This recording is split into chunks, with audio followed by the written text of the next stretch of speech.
Hello, my name is Joe Keller with the Fox Waterway Agency, Executive Director. Today we are on a shoreline property to talk about how shoreline owners can have a positive impact on water quality. In the chain of lakes, shoreline owners can have a significant impact because there are thousands of owners and each owner has the opportunity to contribute. Having a shoreline property is special whether it's for view, fishing, boating access, or for recreation. Whichever it is important to spend time maintaining your shoreline just like you do your yard and your home. There are many practices that are helpful to the waterway. Some are easy and others require more effort. We will cover these in the next two videos. The easiest is to routinely clean up your shoreline, removing any organic material that is accumulated. In the spring, aquatic plants start to grow. These plants can be dislodged by fish and birds, resulting in a significant accumulation of floating plants along the shore. In the summer, boat traffic cuts plants, and in the fall, leaves can accumulate. In a lake which supports lots of growth, this can result in a quarter to a half inch or more of buildup of sediment each year. The sediment from organic material is rich in nutrients, so it sets the stage for more plant growth the next year.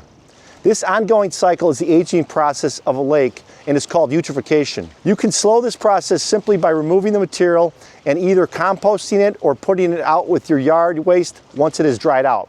The next best practice is to make sure your downspout water does not go directly into the lake. It is tempting to think it is going to get there eventually, so what is the harm in helping it along? There are many negative effects of this. The first is that it carries nutrients, so it feeds the beast. The second is that it speeds up the delivery of the water to the lake, which can contribute to flooding. More urban environments like ours are notorious for contributing to the flooding because each home and road can accumulate runoff, allowing water levels to rise quicker. That's a problem. The third is that it reduces the opportunity for water to soak in and replenish the water table. The height of the water table is not something we can easily see, but is vital to communities that rely on wells for their water. Our aquifers along the area, especially in the Midwest, are drying up in many cases. The last practice we are going to talk about today is shoreline stabilization. As part of the Watershed plan, a survey of the area was completed.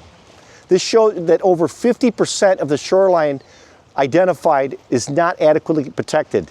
This is unacceptable and we can do better. To help us visualize this, it was described as dumping over 400 truckloads of sediment and nutrients into the lakes each year. This is sediment and nutrients getting into our lakes locally, and this is detrimental to the care of our waterway and your land.